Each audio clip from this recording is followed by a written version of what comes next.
ጤና ይስጥልን ክቡራን ተመልካቾች እንደምሰነበታችሁ ከአማራ ሚዲያ ኮርፖሬሽን የምክር ካኪሞ ዝግጅታችን እንሆን ጀምሯል። በዛሬው ፕሮግራማችን ስለ ጉበት ህመም የምናወራን የሚሆነው በተለይም ደግሞ ጉበትን አደጋ ላይ ለሚጥሉት የጉበት ቫይረስ ብዙ የምናነሳ ይሆናል።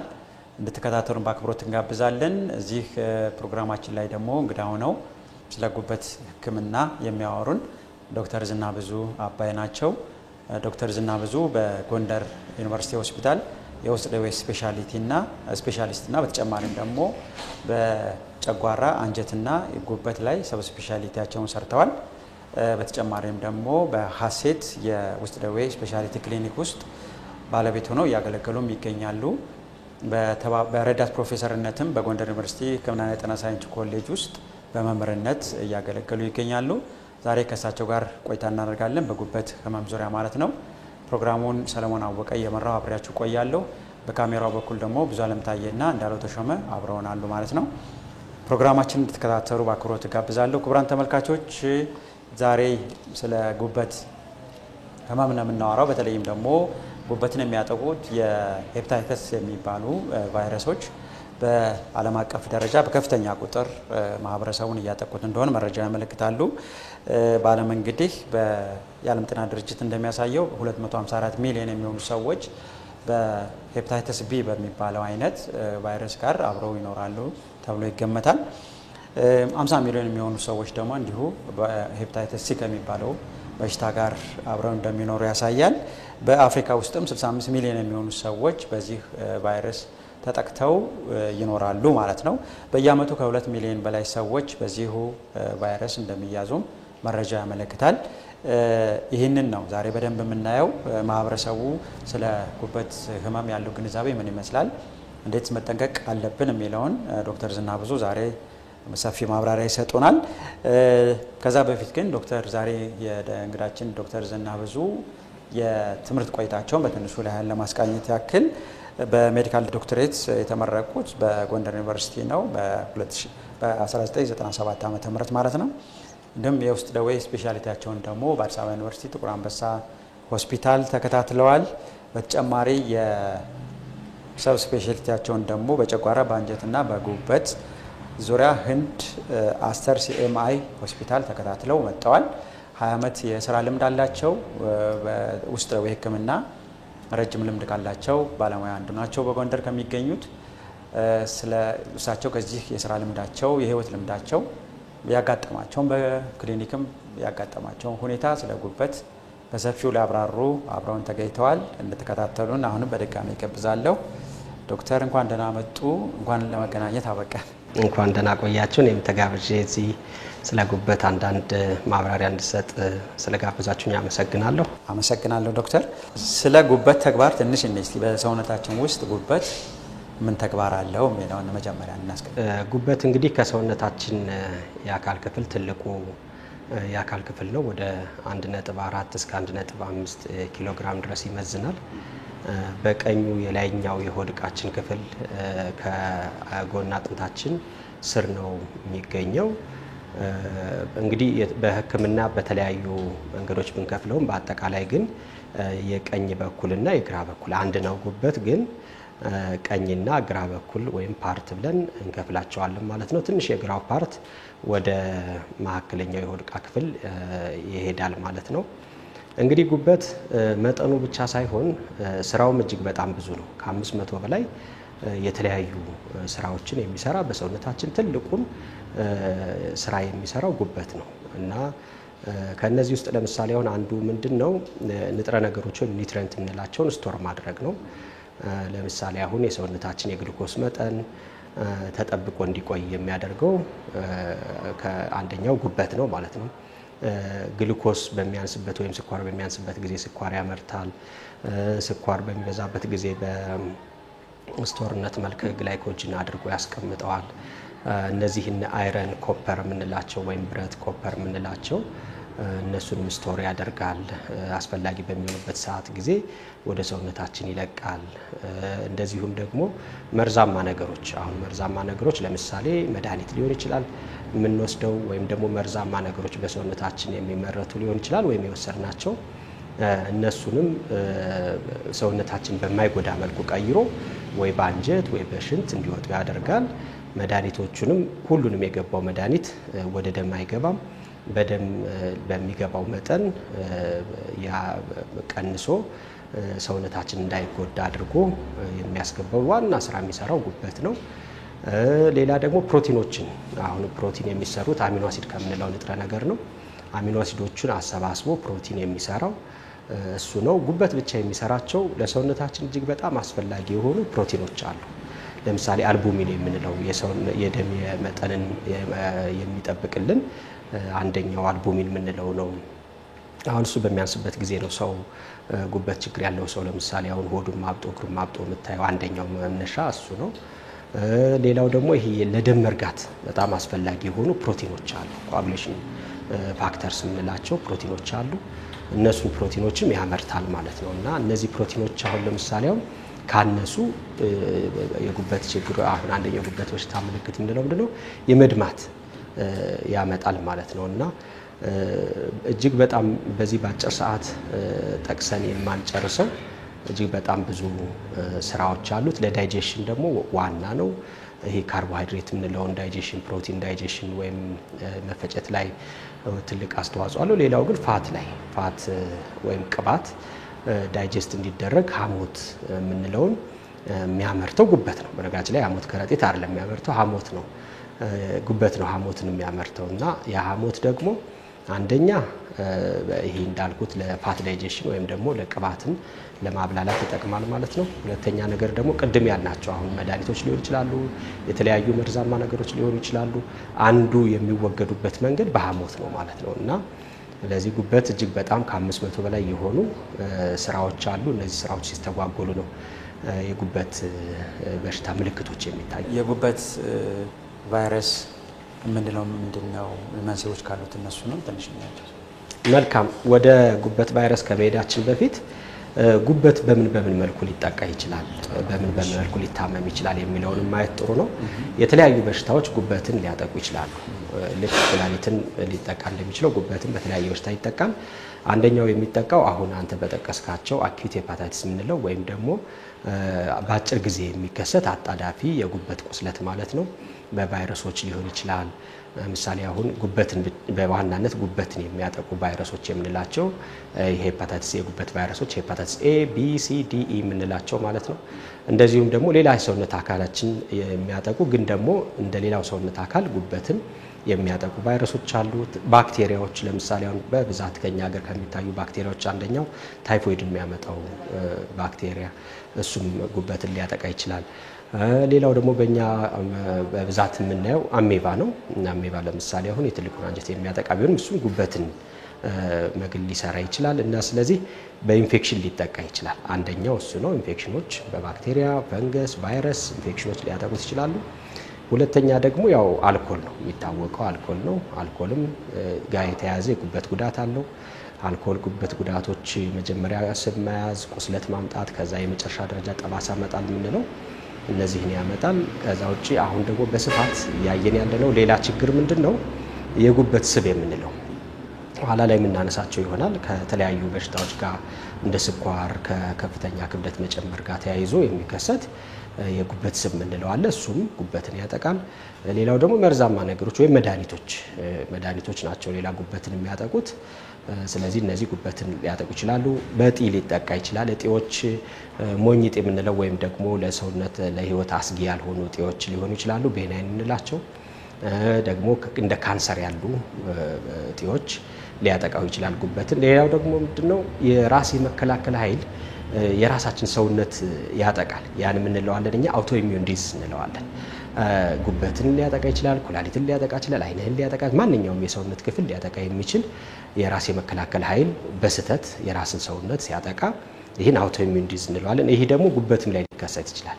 በዚህ ምክንያት የሚመጣ የጉበት ቁስለት አለ፣ አውቶ ኢሚዩን ሄፓታይቲስ እንለዋለን ማለት ነው። እነዚህ በአጠቃላይ ጉበትን ሊያጠቁ የሚችሉ ችግሮች ናቸው ማለት ነው።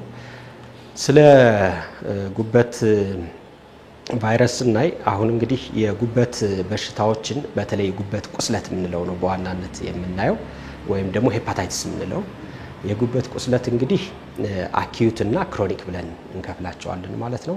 አኪዩት ማለት ምንድነው? አጣዳፊ ወይም ደግሞ በአጭር ጊዜ የሚከሰት አንድ ሰው ምልክቱ ከታየበት ጀምሮ እስከ 6 ወር ድረስ የሚቆይ ከሆነ ወይም ከ6 ወር በታች የሚቆይ ከሆነ ይህን አኪዩት ወይም አጭር ጊዜ የሚከሰት ወይም አጣዳፊ እንለዋለን ማለት ነው።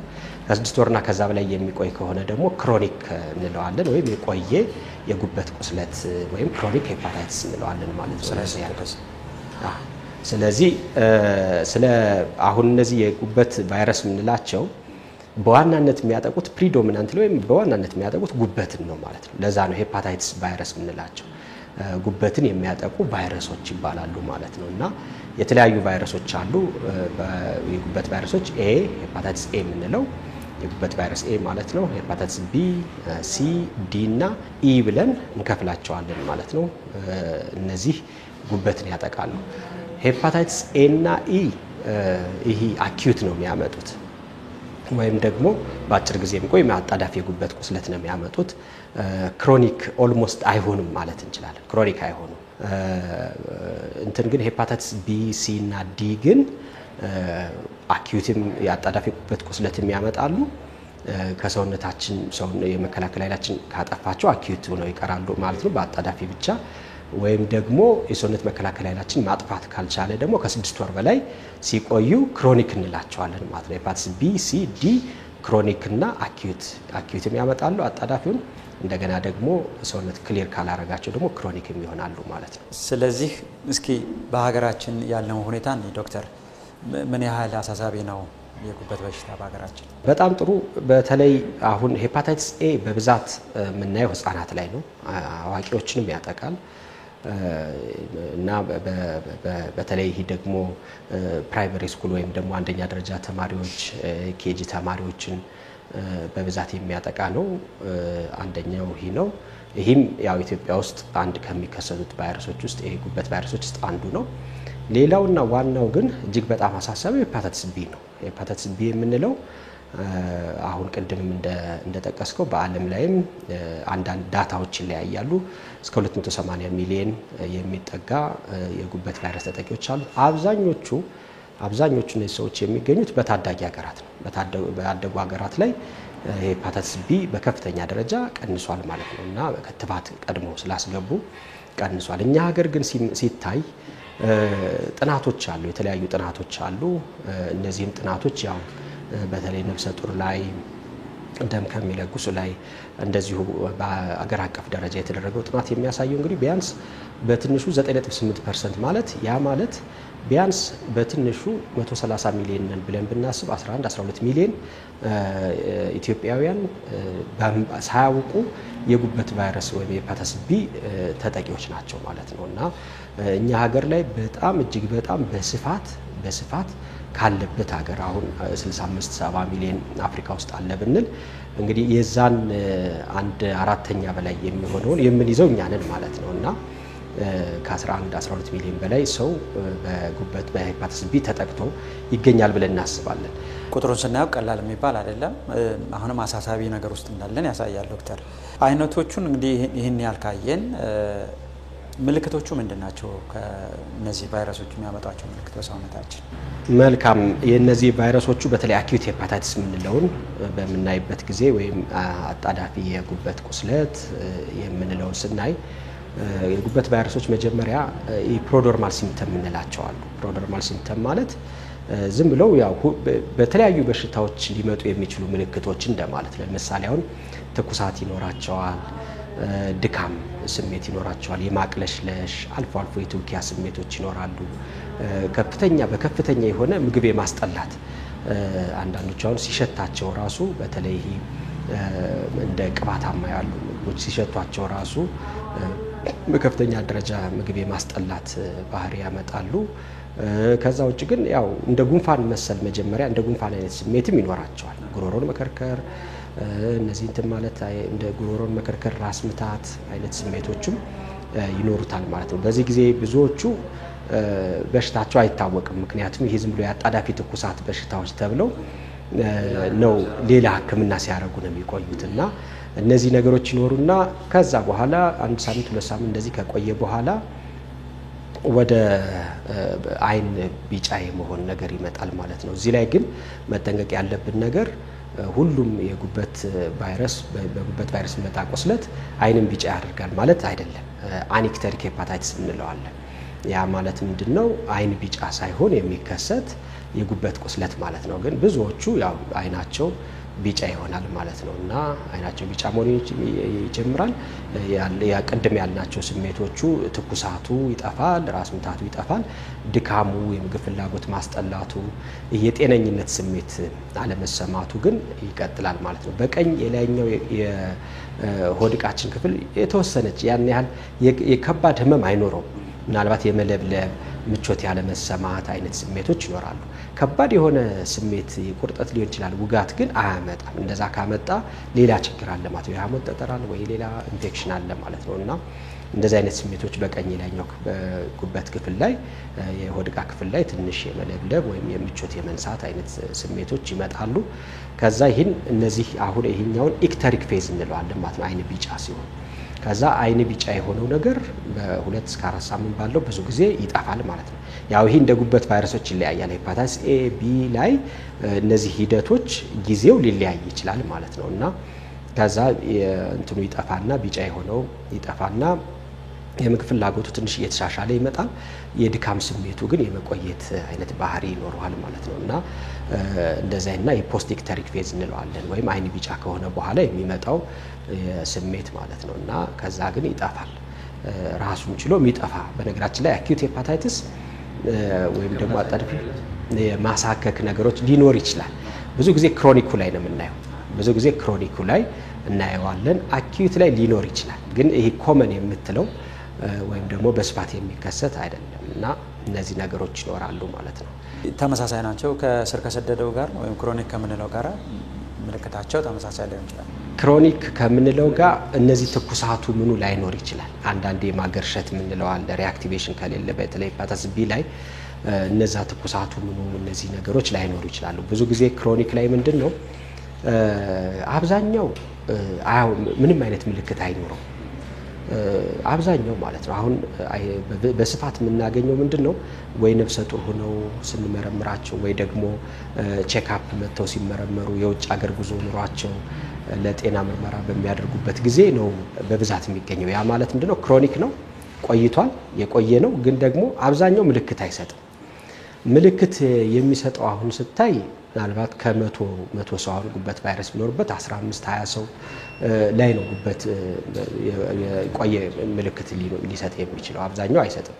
ሲሰጥ ብዙ ጊዜ ምንድነው የመጀመሪያው ድካም ነው። በተለይ ይሄ ከስራ በኋላ የሚመጣ ከፍተኛ የሆነ ድካም ወደ እስከ ሰዓት አካባቢ ጠዋት ከእንቅልፍ እንደተነሳ የሚመጣ ድካም ከሌላ ጋር የተያዘ ነው። ከጉበት ጋር እንደዛ አይኖርም። ግን ከሰዓት አካባቢ የሚመጣ ድካም ይኖራል ማለት ነው። አንዳንዶቹ የምግብ ፍላጎት የመቀነስ ሰውነታቸው እየቀነሰ የመሄድ በቀኝ ላይኛው የሆድቃ ክፍል ላይ የተወሰነ የምቾት የሚነሳ ስሜት የመምጣት ይኖራል ማለት ነው። አንዳንዶቹ ላይ አይን ቢጫ የመሆን ነገር ይመጣል። ሁሉም ላይ ሳይሆን አንዳንዶቹ ላይ አይን ቢጫ የመሆን ነገር ይመጣል። የማሳከክ አሁን ቅድም ያልነው ማሳከክ ይኖራል ማለት ነው። እነዚህ አይነት ነገሮች ይኖራል። እነዚህ ካሉ ያው የጉበት የቆየ የጉበት ቁስለት ምልክት ነው ማለት ነው። ግን እዚህ ላይ እኔ በጣም አጽንኦት ሰጥቼ መናገር የምፈልገው ኋላም ላይ የምናነሳው ቢሆንም እነዚህ ምልክቶች የጉበት ቫይረስ ወይም የጉበት ቁስለት ምልክቶች ብቻ አይደሉም። ሌሎችም ህመሞች እነዚህን ሊያመጡ ይችላሉ። ግን የጉበት ቁስለት ምልክቶቹ እነዚህ ናቸው ለማለት ነው። መልካም የመተላለፊያ መንገዶችን እናያቸው። ማህበረሰቡም በእንዲህ አይነት መንገድ ጥንቃቄ ሊወስድ ስለሚገባ ምንድነው መተላለፊያዎቹ? መልካም መተላለፊያ መንገዱ እንግዲህ ለይተን ነው የምናያቸው። ሄፓታይቲስ ኤ እና ኢ በዋናነት የሚተላለፉት ከተበከለ ምግብና ውሃ ነው የሚተላለፉት። ስለዚህ ከአብዛኛው አሁን ህጻናትም ላይ በብዛት የምናየው ትምህርት ቤትም ላይ ምንድነው የእርስ በርስ ንክኪ ምግብ አብረው የመብላት የማለት ቅርብ የሆነ ንክኪ ስለሚኖር ስለዚህ በተበከለ ምግብና ውሃ ነው በዋናነት የሚተላለፉት ሄፓታይቲስ ኤ እና ኢ። ሄፓታይቲስ ቢ መተላለፊያ መንገዱ እንደ ኤችአይቪ ነው። ከእናት ወደ ልጅ ይተላለፋል በብዛት አሁን እኛም ሀገር የምናየው ከእናት ወደ ልጅ መተላለፍ። ሁለተኛ ነገር ደግሞ በግብረ ስጋ ግንኙነት ልቅ የሆነ በግብረ ስጋ ግንኙነት ይተላለፋል። ይሄ በስለታማ ነገሮች ስለታማ ለምሳሌ መርፌ ሊሆን ይችላል ጥፍር መቁረጫ ሊሆን ይችላል እነሱን ሼር ማድረግ ወይም መጋራት እነዚህ ነገሮች ያስከትላል ማለት ነው ቁስል አሁን ለምሳሌ ያለው ሆኖ ቅርብ የሆነ ንክኪ ወይም ክሎዝ ኮንታክት ምንለው እነዚህ ነገሮች ያስተላልፉታል ማለት ነው ሄፓታይተስ ቢን ሄፓታይተስ ሲ እንደ ሄፓታይተስ ቢ ነው መተላለፊያ መንገዱ ግን በግብረ ስጋ ግንኙነት የመተላለፍ እድሉ እንደ ሄፓታይተስ ቢ አይደለም ዝቅተኛ ነው የመተላለፍ እድል አለው ግን እጅግ በጣም በዛ የመተላለፍ እድሉ ዝቅተኛ ነው ብዙ ጊዜ ሄፓታይተስ ሲ የሚተላለፈው በመርፌዎች ነው ለምሳሌ አሁን እኛ ሀገር ያሉ ፕራክቲሶች አሉ አላስፈላጊ ሆኑ ለምሳሌ አሁን መበጣት ሊሆን ይችላል ይሄ ንቅሳት እንደዚሁም ደግሞ አሁን የባህል መድኃኒት እየተባለ በጥላሽቦ በምን የሚተኮሱ ሰዎች አሉ እነዛ ነገሮች አንሴፍ ይሆኑ ናቸው ወይም ጤንነታቸው የተጠበቀ አይደለም ስለዚህ ከሰው ሰው በቀላሉ እንደዛ ሊተላለፉ ይችላሉ የአሜሪካን የሲዲሲ የምንለው በአንደኛው የታዳጊ ሀገር ላይ መተላለፊያ መንገድ ሊሆን ይችላል ተብሎ የሚታሰበው ደግሞ ጸጉር ቆራጮች ናቸው ጸጉር ቆራጮች ያው ስቴሪላይዝ በደንብ ካልተደረገ ካንዱ ሰው ሄፓታይተስ ሲ ካለው ሰው የመቆረጥ እድል ስለሚኖር ቆዳም ሊቆረጥ ስለሚችል ካንዱ ሄፓታይተስ ሲ ካለው ወደ ሌላው ሊያስተላልፉ ይችላሉ ማለት ነው ስለዚህ እነዚህ ናቸው በዋናነት የመተላለፊያ መንገዶች ማለት ነው ክቡራን ተመልካቾች ፕሮግራማችን አሁንም ይቀጥላል የምክር ሐኪሞች ዝግጅታችን ዛሬ በጎንደር ከተማ ተገኝቶ በጉበት በሽታ ዙሪያ ውይይት ያርግና የምንገኘው ዶክተር ዝናብዞ አባይ የውስጥ ደዌ ህክምና ስፔሻሊስት እና በተጨማሪም የጨጓራ የአንጀትና የጉበት ሰብ ስፔሻሊስት ስለ ጉበት ያብራሩልን ይገኛሉ ፕሮግራማችን ይቀጥላል አሁንም እንድትከታተሉን እንጋብዛለን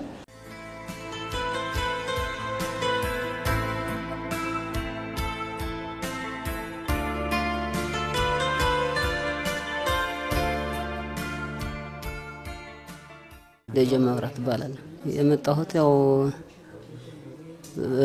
ጉበት ነው ጉበት ቫይረስ ተባልኩ ህክምና መጀመሪያ ሲያመኝ ያው በዚህ ግራ ጎኔ ነው እንደ ማበጥ አለ እዛ ግል ጤና ጣቢያ የገባለት ለተወሰነ መድኃኒት ሰጥ ነበር እና ያን መድኃኒት ለተወሰነ ጊዜ ያሽለኛል ኋላ እያደገ ሲመጣ ወደ ሆዴ መጣ ሆዴ መንፋት እዛ ግሬ ማበጥ እዛ ሲል ቀጥታ ወረታ መጥቼ በግል ሐኪም ታየው ስታየው ጉበት ቫይረስ ነው አለኝ የሁለት ወር መድኃኒት ሰጠኝ ከዛ መድኃኒት ወደ ሀገር ተመልሼ እየወሰድኩ እያለ ቢያንስ ሁለት ሳምንት በላይ የሆነ ወዲያው ያባበጠው ሰውነት ይጎዳደና እዛ እንደገና ተጨማሪ ሌላ በሽታ ነገር ሲያመኝ ወደ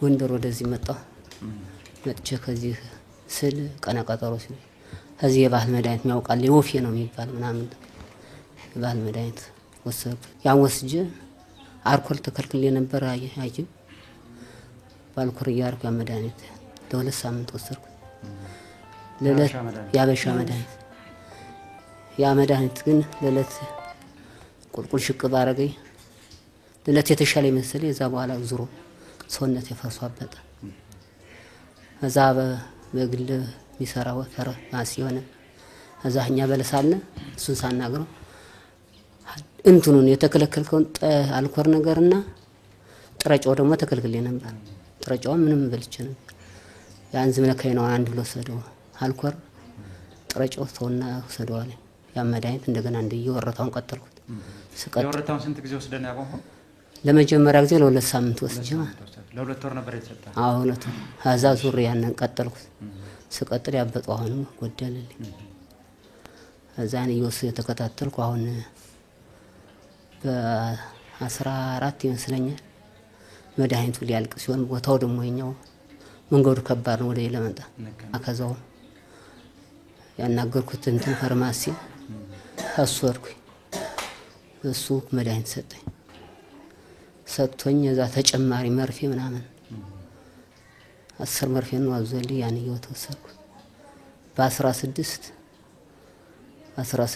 እኔ ነው ቆሚ መድኃኒት ብዛት የሚሆን ይሄም እንደው ቁጭ እንዳልኩኝ ነው ብሎ እዛ በኋላ ጸጥ አረገ ጸጥ ያለ እዛ ዘርፎ ጤና ጣቢያ ወሰዱኝ። ያን ውሃ ምግብ ተተክሎልኝ ዛሬ ፈር ወደ ጓላ ሆስፒታል አለ እዛ መጣሁ። እዛው እንደገና ወደዚህ ደግሞ እነሱ ሌላ እዚህ መጥቼ አሁን እየታከምኩ አለሁ።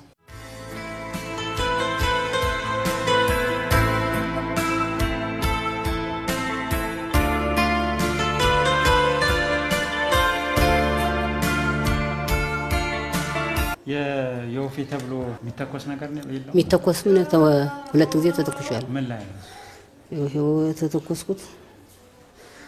እዚህ ያለ እዚህ ያለ በዚህ በግሬ ያለ በዚህ በገንጃ ያለ ተተኩሽ ነበር። ምንም ያመጣው ለውጥ የለም። አሁን ወዲህ ከመጣሁ መድኃኒቱ ቀጠልኩ። አሁን እግሬ የተወሰነ እየጎደለ ነው። ሆዴ ነው ገና ወደ በሂደት የሚጎልልኝ ተስፋ አደርጋለሁ። አዎ የባህል መድኃኒት ነው ዞሮ ጉዳት አድርሶብኝ ወደ ሕክምናው ተስፋ ያገኘ ወደ ሕክምናው ቫይረስ ያለ ከውስጥ ነው። ተኮሳ ያለ ከደጅ ነው። ተኩስ ውስጥ ላይ ያለን ቫይረስ እንዴት አድርጎ እንደሚገለው እኔ ያው ዝም ብሎ በልበል በሚል ነው እንጂ እኔ አላምንበትም ነበር ብዙን ሰዓት። አሁን አልኮል በመተውና ሕክምናው በመከታተል የተወሰነ ለውጥ እያመጣ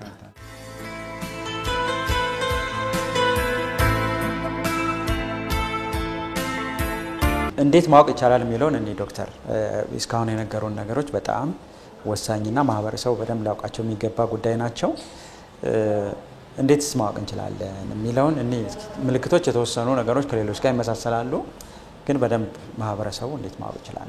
መልካም ምንድነው እነዚህ አሁን ቅድም ያልናቸው ምልክቶች በሚከሰቱበት ጊዜ ያው የህመሙ የተከሰተበት ሰው ወደ አቅራቢያው ወዳለው ወደ ጤና ተቋም መሄድ ይኖርበታል።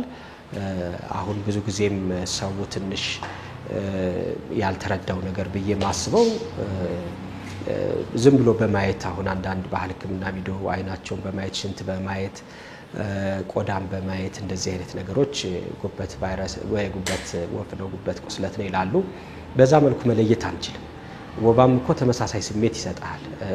ትኩሳት ይኖርሃል፣ መቆርጣጠም፣ ምግብ ያስጠላሃልና መለየት የሚቻለው ህክምና ተቋም በመሄድ ምርመራዎችን በማድረግ ነው ማለት ነው። እንግዲህ ምርመራዎች ስንል አንደኛ የጉበት ቁስለት ምርመራዎች አሉ። የጉበት ቁስለት ምርመራዎች የምንላቸው በተለይ ሊቨር ኬሚስትሪ ቴስት የምንላቸው አሉ። ስለዚህ እነሱ እንሰራለን ማለት ነው። ኤስጂኦቲ ኤስጂፒቲ ምናምን እንላቸው አሉ። እነሱ እንሰራለን። ሁለተኛ ነገር ደግሞ የጉበት ቫይረሶች ቴስት ይደረጋሉ። የጉበት ቫይረስ ምርመራዎች አሉ። አሁን ለምሳሌ ሄፓታይተስ ቢ፣ ሄፓታይተስ ሲ በስፋተኛ ሀገር ላይ ምርመራው በቀላሉ በጣም በቀላሉ በማንኛውም ጤና ጣቢያም ይሁን የክሊኒኮች ጋር ቼክ ማድረግ ይቻላል ማለት ነው። እና ያን ምርመራ እናደርጋለን። ከዛ ውጭ ግን ሌሎች አሁን የጉበት ቫይረስ ጉበትን የሚያጠቃ ቢሆንም ተጓዳኝ ሌሎች እንትኖችንም ሊያመጣ ስለሚችል ስለዚህ የኩላሊት ምርመራዎች እናደርጋለን። እንደዚሁም ደግሞ ቅድም እንደተነጋገርነው ምልክቶቹ ከሌሎች በሽታዎች ጋር የመመሳሰል ባህሪ ስለሚኖረው ሌሎቹንም ነገሮች ቼክ ማድረግ ያስፈልጋል። ወባ ሊሆን ይችላል፣ ታይፎይድ ሊሆን ይችላል። ሌሎች ምርመራዎችንም ተጨማሪ ምርመራዎችን እናደርጋለን። የአልትራሳውንድ ምርመራዎች አልትራሳውንድ እናደርጋለን።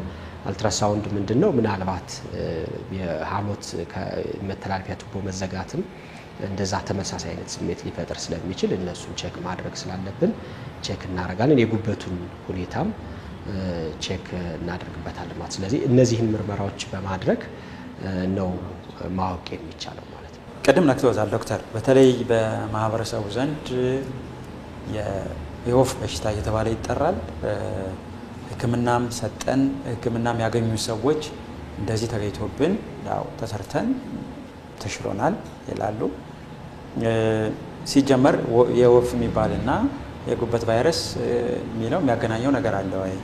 ሁለተኛስ እንዲህ አይነት የሕክምና አይነት ሰውነትን በመብጣት ደም በማስወጣት ይመስለኛል የሚሰራው ምን ያህል ሳይንሳዊ መሰረት አለው? የባህል ሕክምና የራሱ የሆነ መልካም ጎን እንዳለው ሁሉ ከዚህ ጋር እንዴት ይያያዛል የሚለውን በደንብ ማህበረሰብ እንዲያውቀው። አሁን በተለይ አሁን ደግሞ እጅግ በጣም እየጨመረ የመጣ ነገር ነው የወፍ በሽታ የሚል የወፍ በሽታ የሚባል በሕክምናው አይታወቅም። የጉበት ቫይረሶች ቅድም ባልኳቸው መንገዶች ነው እንጂ የሚተላለፈው ይሄ በወፍ የሚተላለፍ በሽታ አይደለም። መተላለፊያ መንገዶችን ስላየን ማለት ነውና ይሄ በቃ በሆነ ጊዜ የመጣ አስተሳሰብ ነው ብዬ ነው የማስበው። ትክክልም አይደለም። አሁን እንዳልከው የጉበት ቫይረሶች አኪዩት የሆኑ ወይም አጣዳፊ የጉበት ቁስለት በራሱ ነው የሚድነው። አሁን ሕክምናም ጋር ስትመጣ የተለየ ሕክምና አይደረግለትም። ምክንያቱም በራሱ ጊዜ ኮርስ አለው። ቅድም ያነገርኳችሁ ከቢጫ አይን ቢጫ ከመሆኑ በፊት ፕሮድሮማል ሲምፕተም የምንለው አይን ቢጫ ይሆናል። ከዛ ቢጫነቱ ይጠፋና ወደ ኖርማል ሁኔታ ይቀየራል ማለት ነው፣ ይመለሳል ማለት ነው። እና ይሄ ሰውነታችን ያዘጋጀው የራሱ መከላከል የሰውነታችን የመከላከል ኃይላችን እነዚህን ቫይረሶችን ይቆጣጠራቸዋል ማለት ነው። እና የጉበቱ ደግሞ በጣም ጥሩነቱ ምንድነው? ጉበት መልሶ የማገገም እንትን ስላለው አቅም ስላለው መልሶ ያገግማል፣ ወደ ኖርማል ስራው ይገባል ማለት ነው። ጊዜ ሂደት አለው። እኛ የምናደርገው ምንድነው? ድጋፋዊ ሕክምና ወይም ሳፖርቲቭ ኬር ነው የምንሰጠው ማለት ነው። ለምሳሌ አሁን ምግብ ላይ ሃይ ካሎሪ የሆነ ዳይት እንዲመገብ እንመክራቸዋለን። ምግብ ማስጠላቱ ስለሚኖር ትንሽ ቶሎ ተመገቡ፣ እንደዚህ ቫይታሚኖች እንሰጣቸዋለን። እነዚህን ነገሮች በማድረግ የሚታከም ነው ማለት ነው። አንዳንዴ በሄፓታይተስ ቢ ሆኖ ከፍተኛ የሆነ ቁስለት እስከ ጉበት መድከም ድረስ ካመጣብን መድኃኒት እንሰጣለን። እሱ እስካልሆነ ድረስ ግን ራሱ ሰውነታችን ራሱን የሚያድነው ሰውም በብዛት የሚሸወደው እዛ ላይ ነው ማለት ነው። ራሱ የሚድን በሽታ ስለሆነ ሲታጠን ወይ ደግሞ ሲተኮስ የዳነለት ይመስላል። አንድ ይሄ ነው የጉበት ቫይረስ። አሁን ግን በጣም በሚያሳዝን ሁኔታ በስፋት እያየ ነው ያለው በሌሎች በሽታዎች። አሁን እንደምታውቁት በክልላችን ከፍተኛ የሆነ የወባ ስርጭት አለና እጅግ በጣም በሚያሳዝን ሁኔታ ጎንደር ከተማ ውስጥ ተቀምጠው በወባ ከፍተኛ የደም ማነስ ተከስቶባቸው አንዳንዶቹም ራሳቸውን ስተው እስከ ሞት ደረጃ የደረሱ ሰዎች አሉ በወባ። ምክንያቱም ወፍ ነው አትሂድ፣ መርፌ ስትወጋ ትሞታለህ በሚል ይሄ መጥፎ አስተሳሰብ ምክንያት እነዚህ ሰዎች የተጎዱ ሰዎች አሉ ማለት ነው። እና ሌሎች በሽታዎችም ተመሳሳይ ስሜት ስለሚኖሩ አሁን ቲቢውንም ወፍ ነው ይባላል፣ የኩላሊት ህመሙን ወፍ ነው ይባላል። በሚያሳዝን ሁኔታ ወጣቶች ነፍሰ ጡር ሆነው ሳያውቁት ስለሚያቅለሸልሻቸው ወፍ ነው ተብሎ እየወሰዱ የመጡ ክሊኒክ ላይም ሆስፒታል ላይም ያየናቸው በጣም ብዙ ሰዎች አሉ ማለት ነው። ስለዚህ የህመሙን ስሜት ቅድም እንደተነጋገር ነው መመሳሰል ሁኔታ ከሌሎች በሽታዎች ጋር ስላለ አሁን እያየን ያለ ነው ምንድነው? ሁሉንም በሽታ ጉንፋኑን የለ በኮሮናው ጊዜ በጣም ተቸግረን ነበር። ኮሮና ምግብ ፍላጎትን ስለሚያስጠላ ኮሮናውን ወፍ ነው እየተባለ ከፍተኛ ደረጃ ደርሰው የሚመጡ ሰዎች ነበሩ እና በዛ ጊዜም ነው ይሄ በተለይ ወፍ የምንለው ነበረ በፊትም። በስፋት ግን ደግሞ የተስፋፋው በዛ ጊዜ ነው ማለት ነው። ስለዚህ ይሄ ወፍ የሚባል በሽታ የለም። ወፍ በሽታ እየተባለ ካንሰር ታካሚዎች እየዘገዩብን ነው፣ ዘግይተው እየመጡ ነው። ወባ ታካሚዎች፣ ታይፎይድ ታካሚዎች፣ የታመማቸው ሰዎች እጅግ በጣም ዘግይተው እየመጡ ስለሆነ እኔ ማህበረሰቡ እዚህ ላይ ጥንቃቄ ቢያደርግ። ሁለተኛ ነገር ደግሞ ምንድነው የቅድም ያልኩት አሁን ሄፓታይተስ ሲ ቢም ኤችአይቪም ምንም ለምሳሌ በሽላ በጥቦ ምንድነው በጥላሽቦ ይተኩሳሉ። ሲተኩሱ ጋል አድርገው ነው የሚተኩሱት አይተ ከሆነና ያ ደግሞ እጅግ አደገኛ ነው።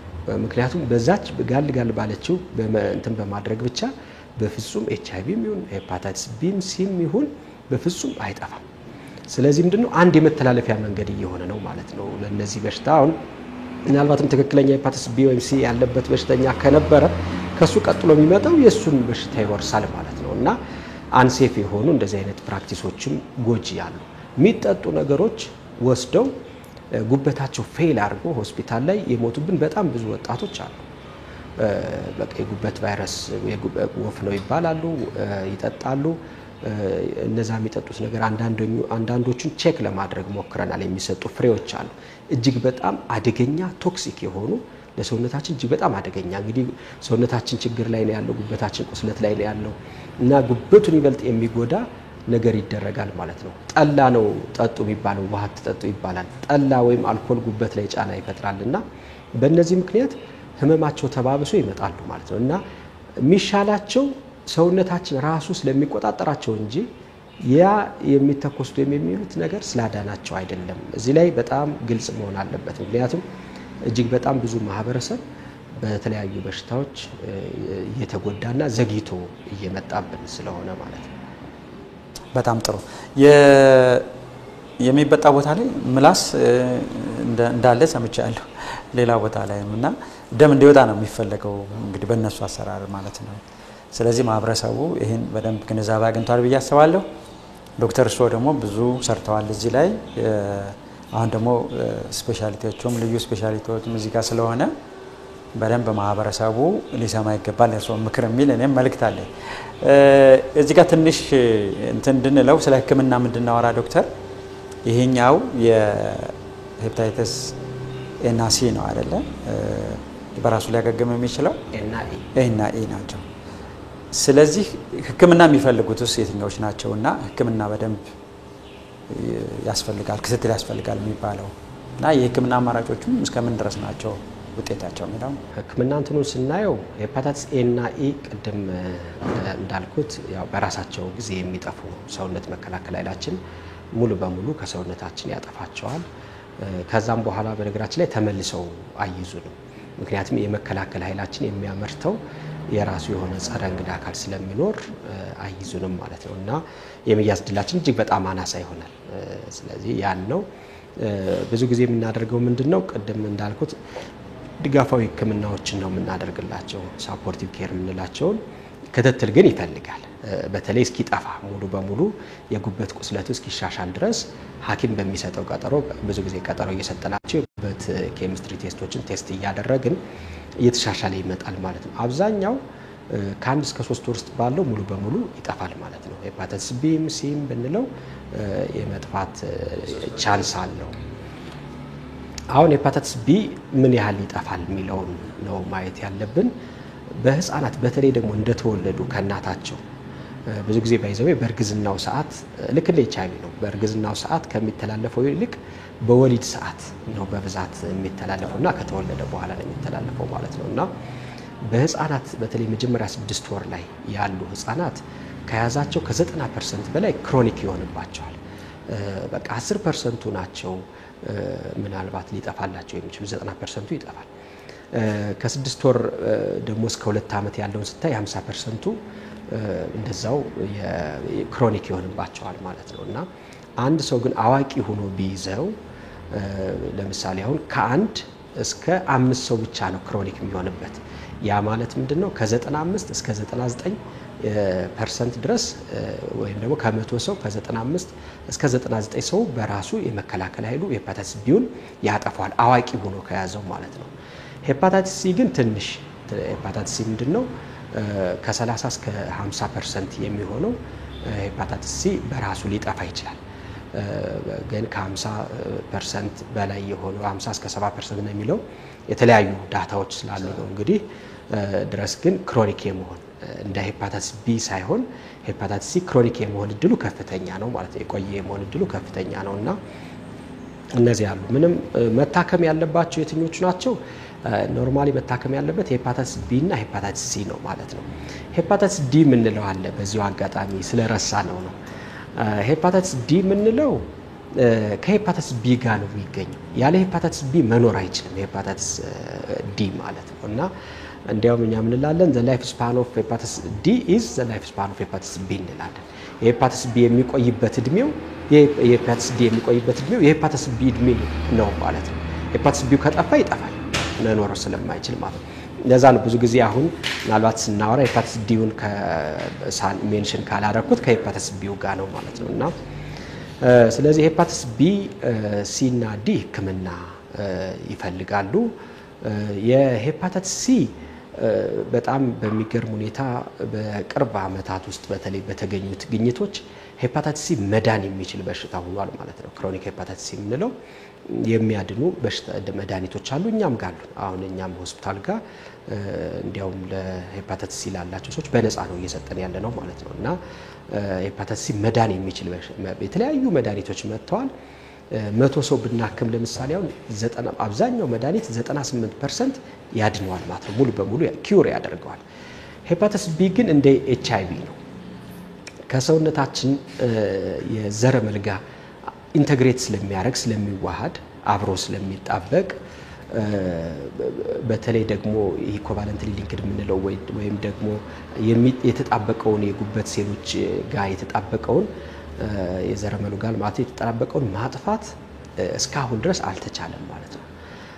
ግን ምን መድኃኒቶች አሉ? ልክ አሁን ኤችአይቪም መቆጣጠር እንችላለን አይደል? በደም ውስጥ ያለውን ኤችአይቪ መቆጣጠርና ኤችአይቪ የሚያመጣውን ችግር ማስቀረት እንደምንችለው ወይም መከላከል እንደምንችለው የጉበት ቫይረሱም ያላቸው ሄፓታይተስ ቢ ያላቸውም ሰው መድኃኒቶች አሉ። እዚህም ሀገር ውስጥ በስፋት አሉ። እኛም ሆስፒታል ጋር በብዛት አለን ማለት ነው። እነሱ መድኃኒቶች አሉ።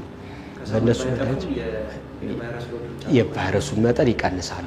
ዋና ዓላማችን ምንድነው? በደም ውስጥ ያለውን የቫይረስ መጠን በማይቆጠር ደረጃ እንዲደርስ ማድረግ ወይም አንዲቴክቴብል እንዲሆን ልክ እንደ ኤችአይቪ ቫይራል ሎድ አንዲቴክቴብል እንዲሆን እንደምንፈልገው በማይቆጠር ማሽኑ በሚቆጥረው በታች እንዲሆን ማድረግ አለብን። ያ ሲሆን ጉበት ላይ ቁስለት አይፈጥርም። ሄፓታይተስ ቢ ሌላው በጣም የሚያሳስበን ነገር ምንድነው? ሄፓታይተስ ቢ ካንሰር የማምጣት እንትን አለው እና በDHOም ኦንኮጀኒክ ቫይረስ ይባላል። ኦንኮጀኒክ ቫይረስ ማለት ካንሰር የሚያመጡ የተወሰኑ ቫይረሶች አሉ። ከነሱ ውስጥ አንዱ የሄፓታይተስ ቢ ነው ማለት ነው እና ቁስለት ሳያመጣም የጉበት ካንሰር ሊያመጣ ይችላል። በስፋት ግን በብዛት ግን ቁስለት ካመጣ በኋላ ነው ማለት ነው የካንሰር የሚያመጣው። ስለዚህ የካንሰር እንዳይከሰት የጉበት ቁስለት ተከስቶ ከሆነ የጉበት ቁስለቱ እንዲሻሻል የጉበት ቁስለቶች እንዳይከሰቱ እንደዚሁም ደግሞ ከጉበት ውጪ ኩላሊትንም ሊያጠቃብን ስለሚችል መገጣጠሚያዎችም ላይ ቁስለት ሊያመጣ ስለሚችል እነዚህ ኤክስትራ ሄፓቲክ ምንላቸው ከጉበት ውጪ ያሉ ምልክቶችንም ለማከም ይረዳል ማለት ነው። ሄፓታይተስ ሲ ሁሉም ሄፓታይተስ ሲ ያለበት ሰው ጉበቱ ቁስለት ኖረው አልኖረው መድኃኒት መሰጠት አለበት ስለሚድን። ሄፓታይተስ ቢ ግን ሁሉንም አናክምም። አሁን ክሮኒክ ቢሆንም የቆየ ቢሆንም የዓለም የጤና ድርጅት ወይም WHO የራሱ የሆነ መስፈርቶች አሉት ማለት ነው። ሁሉም ሰው አይታከምም። ምክንያቱም ለምንድነው? ኪውር አይደረግም ወይም ደግሞ ሙሉ በሙሉ አይጠፋም በየትኛውም መንገድ። አሁን አንዳንዱ ባህል ያጠፋል፣ በፍጹም በየትኛውም መንገድ አይጠፋም ማለት ነው። ስለዚህ ኪውር ስለማይደረግ የተወሰኑ ሰዎችን መስፈርቱን የሚያሟሉ አሉ። መስፈርቶች የተቀመጡ መስፈርቶች ዓለም አቀፍ መስፈርቶች ናቸው። እነዚህ መስፈርቶች በእነሱ መሰረት እሱን የሚያሟሉ ቁስለት ያመጣባቸው ኩላሊታቸው ላይ ቁስለት የፈጠረ ይሄ ሲሮሲስ ምንለው አለ ጠባሳ የጣለ ከሆነ እነዚህ ነገሮችን አይተን በእሱ መሰረት የጉበት ቫይረስ መጠኑን ለክተን በእሱ መሰረት ሕክምና እናስጀምራለን ማለት ነው። እነዚህ ናቸው መታከም ያለባቸው። ጥሩ ነው ዶክተር። ምናልባት የሕክምና ጊዜው ልክ ኤችአይቪን ሊሰጥ እንደሚገባው በዛ ልክ በእድሜ ልክ የሚሰጥ ነው? ክትትሎች ምን ይመስላል የሚለው ኖርማሊ አሁን ለምሳሌ አሁን እንዳስጀመርንበት ኢንዲኬሽን ይለያያል። ለምሳሌ አሁን ዝም ብሎ ሲምፕል ቁስለት ፈጥሮ ከሆነ የጠባሳ ደረጃ ከፍተኛ ደረጃ ያልደረሰ ቁስለት ፈጥሮ ከሆነ ምናቆምበት እንትኖች ይኖራሉ። እኛ ምንድነው ቢቻል ቢቀጥሉ ምክንያቱም የማገርሸት ባህሪም ስለሚኖር ቢቀጥሉ። ግን አንድ ሰው መቀጠል ካልፈለገ ቁስለት ብቻ ከሆነ ጠባሳ ከሌለው ቢያንስ ምን እናደርጋለን? የቫይረሱን መጠን እንለካለን ማለት ነው። መድኃኒት እናስጀምራለን፣ የቫይረሱን መጠን እንለካለን። ብዙ ጊዜ ያው ሕክምናው በሚያዘው ሳይሆን እኛ ሀገር በ6 ወር ወይ ከዓመት በኋላ ነው ብዙ ጊዜ ቼክ የምናደርገው። እናደርገዋለን። ቼክ ስናደርገው በማይቆጠር መልኩ ከሆነ በኋላ ቢያንስ የ1 ዓመት ተጨማሪ መድኃኒት ይወስዳል ማለት ነው። አንዲቴክቴብል ከሆነበት ቀን ጀምሮ ከ6 ወር በኋላ ሊሆን ይችላል የሚሆነው ጀምሮ ቢያንስ 1 ዓመት ኮንሶሊዴሽን ምንለው አለ ተሰጥቶ ሊቆም ይችላል። ይሄ ግን ምን ሲሆን ነው? ቁስለት ሲሆን ነው ማለት ነው። ሌላው ከእናቶች ወደ ልጆች እንዳይተላለፍ ልክ የኤችአይቪ በሽተኞች የኤችአይቪ መድኃኒት እንደምናስጀምራቸው ከእናት ወደ ልጅ እንዳይተላለፍ መድኃኒት እናስጀምራለን። የጉበት ቫይረሱ የሚቆጠር ከሆነ ከ1 ሚሊዮን በላይ ኮፒ በላይ ከሆነ የግድ ያው መጀመር አለበት። የመተላለፍ እድሉ ከፍ ስለሚል መድኃኒት እናስጀምራለን። በእርግዝናው መሀል ላይ እናስጀምራቸዋለን። በጊዜ 20 ሳምንት አካባቢ ከ20 ሳምንት ጀምሮ እርግዝናው ጀምሮ እናስጀምራለን። ለምሳሌ እነሱ ለመከላከል ብለን ከሆነ ያስጀመርነው መስፈርቱን ሳታሟላ ግን ወደ ልጇ እንዳይተላለፍ ያስጀመርነው ከሆነ አሁን የዓለም ጤና ድርጅት የሚለው ምንድነው? ተጨማሪ ልጆችን የመውለድ እቅድ ካላት ብትቀጥል ይመከራል። ተጨማሪ ልጆች የመውለድ እቅድ አለ። ተጨማሪ ልጆች የመውለድ እቅድ ከሌላት ግን ከወለደች በኋላ የህፃኑ ክትባት ከወሰደ በኋላ ማቆም እንችላለን ማለት ነው። ስለዚህ ሊቆም ይችላል። የማይቆምባቸው ግን ሁኔታዎች አሉ። ለምሳሌ የጉበት ቁስለቱ የጉበት ጠባሳ ካመጣ ወይም ደግሞ ይሄኛ ክሮኒክ ሊቨር ዲዝ ወይም ሲሮሲስ ደረጃ ከደረሰ በፍጹም መቆም የለበትም ማለት ነው። እድሜ ልክ ነው መወሰድ ያለበት። ሄፓታይተስ ሲ ግን ራሱን የቻለ ጊዜ አለው። እንደ ጉበት ቁስለቱ ደረጃ ይወሰናል ማለት ነው። እኛ ምን እንላለን ሲሮሲስ አለው የለውም ዲኮምፐንሴትድ ነው ኮምፐንሴትድ ሚል ይለየዋል። በሱ መሰረት ግን ከ28 ሳምንት ወይም ደግሞ ከ3 ወር ማለት ከ3 ወር እስከ 6 ወር ሊሄድ ይችላል ማለት ነው እንደ ጉበቱ ቁስለት ደረጃ እና ሄፓታይተስ ሲ ግን ሊሚትድ የሆነ ታይም ነው ያለው ማለት ከ3 እስከ 6 ወር ነው ህክምና የሚሰጠው። እዚህ ጋር የምናነሳው ዶክተር ከህፃናት ጋር የተያያዘ የህፃናት የክትባት ሁኔታ በሽታውን የመከላከል ሁኔታውን መልካም እንግዲህ ከሄፓታይተስ ቫይረሶች ሄፓታይተስ ኤ የምንለውና ሄፓታይተስ ቢ ክትባት አላቸው። ሌሎቹ ክትባት የላቸውም። ሄፓታይተስ ኤ እና ኢ ግን አላቸው። ሄፓታይተስ ኤ ክትባት እኛ ሀገር ላይ ብዙም አይሰጥም፣ ሌሎች ሀገሮች ላይ ግን በስፋት ይሰጣል። ሄፓታይተስ ቢ ግን በተለይ በባለፉት 10 ዓመታት ጀምሮ ኦልሞስት 10 ዓመት እየሆነው ነው ጀምሮ የህፃናት ላይ ይከተባሉ ማለት ነው። ክትባት ይሰጣል። የህፃናት ክትባት ውስጥ ኦልሬዲ አብሮ ገብቷል ማለት ነው። አብሮ ተቀናጅቶ ይሰጣልና ይሄ ደግሞ በጣም ጥሩ ነገር ነው። ምክንያቱም ይሄ ክትባት አሁን እነ አሜሪካ፣ አውሮፓ ቀደም ብለው ስለጀመሩት የሄፓታይተስ ቢ መጠናቸው እጅግ በከፍተኛ ሁኔታ ቀንሷል። አሁኑኑ የተጀመረውን በነገራችን ላይ 10 ዓመት በፊት የተጀመረው ኢፌክቱን ወይም እንትኑን ለውጡን የምታየው ከ20 ከ30 ዓመት በኋላ ነው ማለት ነው። እና ምክንያቱም ከዛ በፊት ያሉት የተያዙ ሰዎች ስላሉ የነዛን የምናየው ይሄኛው ጄኔሬሽን ወጣት ሲሆን ወይም ጎልማሳ ሲሆን ነው ማለት ነው።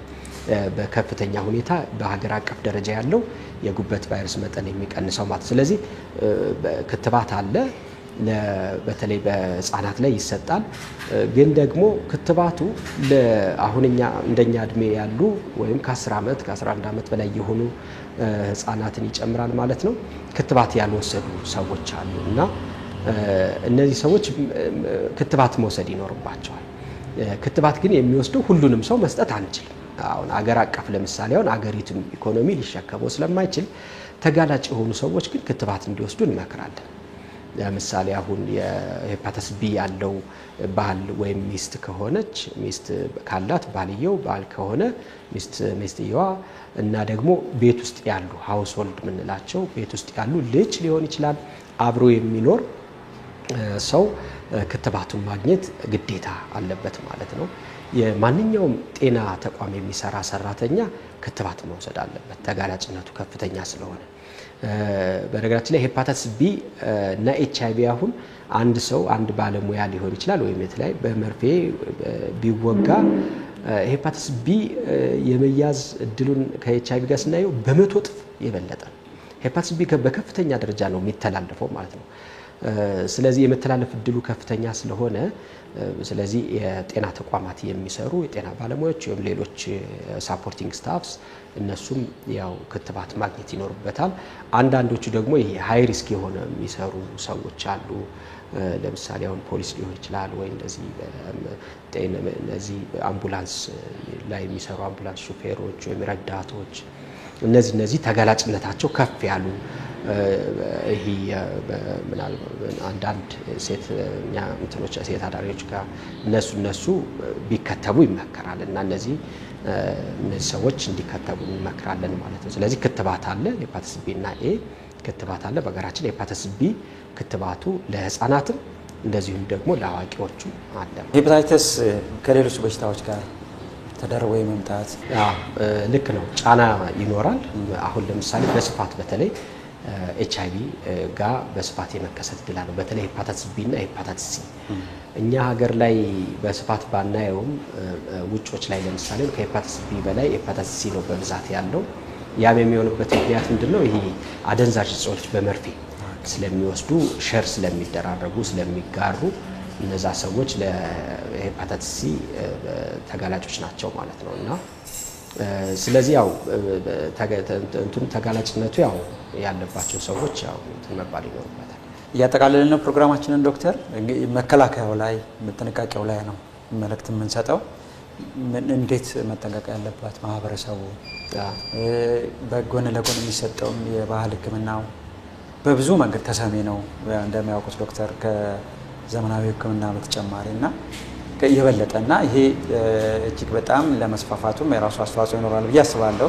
ሌሎች በደንብ ጥናቶች ሲኖሩ የምናወራው ቢሆንም እንዴት እንጠንቀቅ? መልካም የእንትኑ ላይ መከላከሉ ላይ ስናወራ ቅድም ያው አሁን ለምሳሌ ኤችአይቪ ጋር እንዳልነው የመተላለፊያ መንገዶችም ሼር ስለሚያደርግ ሄፓታይቲስ ኤችአይቪ ላይ ኤችአይቪ ሄፓታይቲስ ላይ ጫና የመፍጠር ነገር ይኖረዋልና እንግዲህ ህክምናውን ቅድም እንደተነጋገርነው ያው ህክምና ያለው ነው መታከም የሚችል ነው። በተለይ ሄፓታይቲስ ቢ፣ ሲ እነዚህ በደንብ መታከም የሚችሉ ስለሆነ እኔ ማህበረሰቡ ማንኛውም አይነት የጤና እንደዚህ አይነት ስሜቶች በሚጉበት ቫይረስ ምልክቶች ሲኖሩ ቶሎ ብሎ ወደ ጤና ተቋም መሄድ ይኖርበታል ማለት ነው። አንደኛ መታከም አለበት። መታከም ያለበት ምንድነው? አሁን ሄፓታይቲስ ሲን ለምሳሌ ስናከመው ሰውየውን ብቻ ከሄፓታይቲስ ሲ አይደለም የምናድነው፣ እሱ ደግሞ ወደ ሌሎች እንዳያስተላልፍ ይረዳል ማለት ነው። ሄፓታይቲስ ቢውን ስታክመው ልክ አሁን ኤችአይቪ መድኃኒት ሲሰጥ ኤችአይቪ የሚተላለፍ እድሉን እንደቀነሰው ቻንሱ እንደቀነሰው ሄፓታይቲስ ሲውን ቢውን ስታክመው ደግሞ አንደኛ ምንድነው ትራንስሚሽኑን ወይም የመተላለፍ ሂደቱን ትገተዋለህ ማለት ነው። ስለዚህ ማንኛውም ምልክት ያለበት ሰው ጤና ተቋም ጋር ሄዶ አስፈላጊውን ምርመራ አድርጎ ሐኪም በሚያዘው መሰረት ህክምናውን መውሰድ ይኖርበታል ማለት ነው። ሌላው ግን መከላከያ መንገዶችን በመናይበት ጊዜ አሁን ቀድም ያልናቸው በሄፓታይቲስ ኤ እና ኢ ለምሳሌ ከተበከለ ውሃና ምግብ ነው የሚመጡ ማለት ነው። ስለዚህ አንድ ሰው ንጽህና መጠበቅ ይኖርበታል ማለት ነው። የቧንቧ ውሃ ለምሳሌ የሚጠጣ ከሆነ አፍልቶ አቀዝቅዞ ለመሆን መጠጣት ያለበት፣ የሚችል ሰው ደግሞ የታሸገው ይጠጣል ማለት ነው። ምግቦች ያልበሰሉ ምግቦችን አለመመገብ፣ ያልበሰሉ ምግቦች እነሱ በቀላሉ ስለሚያስተላልፉ ያልበሰሉ ምግቦችን ባለመመገብ መከላከል እንችላለን። ሌላው ግን ሁልጊዜም ከሽንት ቤት መልስ ምግብ ከመብላታችን ከማቅረባችን ምግብ ከመስራታችን በፊት እጃችን በሳሙና በውሃ መታጠብ ይኖርብናል ማለት ነው። እነዚህን በማድረግ ሄፓታይቲስ ኤ እና ኢን መከላከል እንችላለን ማለት ነው። ሌላው ግን ሄፓታይቲስ ቢ እና ሲ የምንከላከልበት ነው። አንደኛ ልክ ኤችአይቪን መከላከል እንዳለብን ልክ የሆነ ግብረ ስጋ ግንኙነት ባለማድረግ ተመርምሮ ራስን በማወቅ ኖርማሊ አንከለክልም። እንደ ኤችአይቪ ለምሳሌ ሄፓታይቲስ ቢ ያለበት ሰው ጋር መሆናችሁም አንልም፣ ግን ካለ ክትባት መውሰድ ቀድሞ ክትባት ወስዶ ከዛ ሰው ጋር መቀጠል ይችላል። ምንም ያን የሚያስቀር ወይም እንዳትጋቡ ወይም እንዳትገናኙ የሚል ነገር አይኖረውም ማለት ነው። ስለዚህ ልክ የሆነ ግብረ ስጋ ግንኙነት ማስወገድ፣ ክትባቶችን የሄፓታይቲስ ቢ ክትባት መውሰድ፣ እንደዚሁም ስለታማ ነገሮች እንደ መርፌ፣ ምላጭ፣ ጥፍር መቁረጫ ያሉ ነገሮችን እነሱንም አለመጋራት ያስፈልጋል። ይሄ እንትኖች ደግሞ ያው ጸጉር ቆራጮች ደግሞ በተቻለ መጠን የሚሰሩበትን ማሽኖችን ስቴሪላይዝ ማድረግ ይጠበቅባቸዋል ማለት ነው። አላስፈላጊ የሆኑ ቅድም ያልናቸው በተለይ አሁን የባህል እንዲያው ሐኪሞችንም በዚሁ አጋጣሚ ማስተላለፍ የሚፈልገው ምንድነው ይሄ አሁን ህፃናት ላይ ራሱ ድድ መቧጠጥ አብዛኛው ይሄ ሲጀመር መሆን የሌለበት እጅግ በጣም መቅረት ያለበት ጎጂ ባህል ነው ማለት ነው። እና ገጠመኙንም ቢያወሩን ደስ ይለኛል ዶክተር። እንደ አይነት መንገድ እርስዎ ያዩት ታካሚ ካለ? አዎ አሉ ማለት እንደዚህ አይነት አሁን አንድ ታካሚ ነበርና አጋጣሚ እናቱን ሊያሳክም ነው የሄደውና እናቱን ሊያሳክም ሄዶ ግን እሱ እስኪ ተብሎ ያው እስኪ ቼክ አርጉኝ ይላል አለ ይባላል። ከዛ በኋላ ያን ነገር ኮተራይዝ በጥላሽሞ ኮተራይዝ ይደረጋል። እንግዲህ ልጁ ከዛ ፊት ብዙ የሚታወቅ ነገር የለውም፣ ግን ሄፓታይቲስ ቢ ተጠቂ ሆኗል ማለት ነው። እና እንደዚህ አይነት ነገሮች አሉ። ኤችአይቪ ማይተናል በእንደዚህ አይነት መንገዶች የተላለፉባቸው። ስለዚህ ይተላለፋሉ። ህፃናትም አላስፈላጊ የሆኑ ጎጂ ባህሎችን እንደ ድድ መቧጠጥ፣ ይሄ እንጥል ያሉ እንጥል መቁረጥ እንዲህ አይነት ነገሮችን ማስወገድ መቻል አለበት። ማህበረሰቡ በተቻለ መጠን ማስወገድ አለበት። ይህ ጎጂ ባህል ስለሆነ የባህል ሐኪሞችም እንደዚህ ንጽህናውን ያልተጠበቀ ወይም ከሰው ሰው ስለታማ ነገሮች በፍጹም ሼር መደረግ የለበትም። ለአንዱ የተጠቀምንበትን ለሌላው መጠቀም የለባቸው። እኔ አላበረታ በፍጹም መበረታታት የሌለበት ነገር ነው። ግን ባህል ሐኪሞቹም ይህን ጥንቃቄ ቢያደርጉ በቀላሉ ሊያስተላልፉ ስለሚችሉ ይህን ጥንቃቄ በጣም ነው ማመሰግን ዶክተር ህዝና ብዙ አባይ ላነሳነው ርዕሰ ጉዳይ በተለይም ሄፓታይተስ ጉበትን ለህመም የሚዳረገው አንዱ እሱ ነውና ሰፋ ያለ ማብራሪያ ነው የሰጡን። እጅግ በጣም አድርገን ማመሰግናለሁ ዶክተር።